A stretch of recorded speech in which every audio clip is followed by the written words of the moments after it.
So, it's that time of year again. The end of it. The perfect time to look back on all we've done and learned and introspect about where we'll go next. It's a time of personal growth and reflection. And also a time to rank how much we liked all the media we consumed with our eyeballs, ear holes, and other sensory orifices. Here are my top 10 things I saw or played this year. Death's Door is a really neat game where you play as a little crow whose job is to collect souls from beings who are avoiding death. It has sharp controls, interesting locations, and solid boss fights. The game's story had some very interesting turns, and I definitely recommend giving it a playthrough. The Ruined King had a really strong start that was cut short for me when I reached a point where the game just wouldn't stop crashing, so I had to put it down for a few months. But eventually it was patched and playable again, so I finished the rest of it. And I had a really good time. While many of the normal combat encounters could be won just by spamming basic attacks, the game used its lane mechanics really well during boss fights, and the campfire conversations were huge highlights for me. I absolutely loved getting to listen to these characters just interact with each other. I've played League on and off for like 11 years at this point, and I've always enjoyed the characters far more than the actual core game, so having a way to experience them just hanging out with each other was really cool. Yeah, I'm 5 years late, but I finally got around to playing Super Mario Odyssey, and it lives up to all the hype. As usual, Mario has to save Peach from Bowser, but this time he has the help of the magic, mind-controlling hat, Cappy.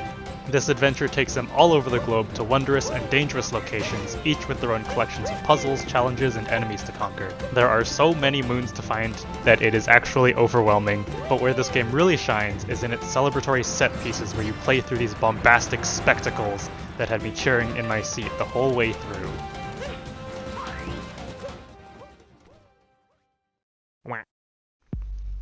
What if every conspiracy you've ever heard about was actually real?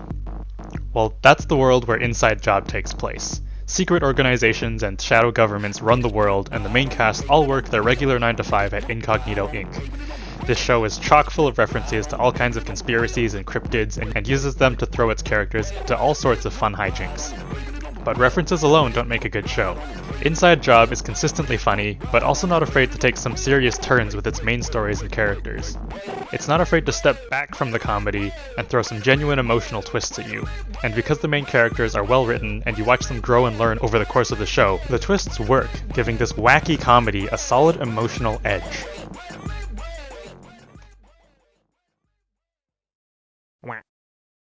Everything Everywhere All at Once is an imaginative and evocative thrill ride about the multiverse, family drama, emotional drama, and how we handle it all. When my brother recommended this to me, he described it as Scott Pilgrim cross Crazy Rich Asians, cross The Matrix, cross Joy Luck Club, cross In the Mood for Love, cross The OA, cross Ratatouille, cross Euphoria, cross Crouching Tiger. And I had no idea what to expect. But it managed to pull all of those together into a single story about a single family that really spoke to me about love, depression, connecting with others, and kindness in the face of fear. If you haven't seen this movie already, I highly recommend it. This game was quite a little surprise to me. Tunic begins as a simple isometric adventure game where a little fox wakes up on a beach and goes on a quest. As you explore, you find pages of an in-game instruction manual that slowly begins to piece together the mysteries hidden in this little world. Tunic is a charming game packed full of secrets that are a delight to discover, and if that sounds like something you'd enjoy, then you can't miss out on this one.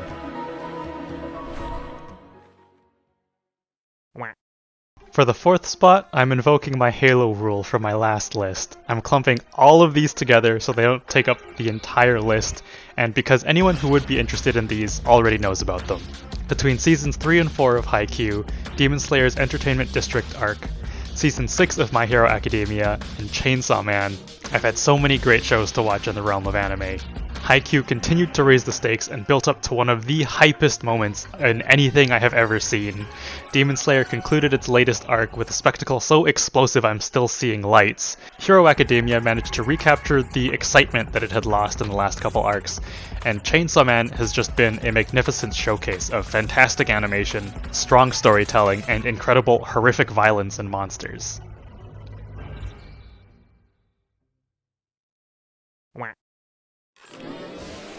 Amphibia is a silly cartoon about a girl lost in a strange world of talking amphibians.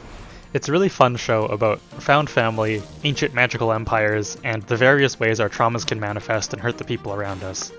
It starts off fairly episodic and slowly ramps up into a more serialized show, and while the pacing can be super unstable at times, it was enjoyable all the way through. Overall, its pitfalls aren't miserable, and its peaks can be just incredible. All of the characters bring something to love, and the mysteries presented are all well paid off in the end. Particularly, Amphibia's finale hit true, and its lesson about how things change, whether we want them to or not, and how that change helps us grow and to cherish the things that come back to us in the end. I feel like I watched Amphibia exactly when I needed to, and I couldn't be happier that I took the jump. The Good Place is about a group of dead people who wind up in the good afterlife, even though they're not supposed to be there.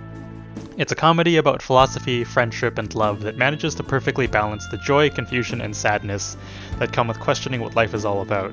It advocates for the goodness in people and their ability to grow that I inspire to believe in, all while acknowledging the struggle it takes to reach that goodness after the world has worn them down.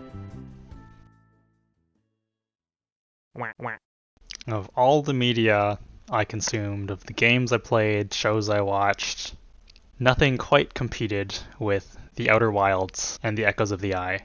The feeling of discovery and revelation is what this game is all about. You are a four-eyed alien at the start of your space adventure and at the end of your solar system, and for some reason, the day resets every time you die. This handcrafted, time-sensitive solar system is just an absolute joy to explore. It's beautiful and inspiring and terrifying in every way imaginable, and every mystery is paid off as long as you're willing to search for its answers. I was already over the moon and back for this game, but the addition of the Echoes of the Eye DLC sent me into the outer reaches of observable space. It adds a new area to explore with enough secrets for its own entire game, and wraps everything up in a beautiful bow and ends this fantastic experience on an incredible high note. And there you have it, my top 10 things from this year. Here are some honorable mentions. Really, any of these could have made bottom 4, but I think the ones that I picked stuck with me the longest. So, I hope you enjoyed my list, and the lists within this list, and maybe found something that you didn't already know about. If you already knew about any of the things listed here, I want to hear your hot and cold takes about the things I liked. Have a happy holidays, and a happy new year!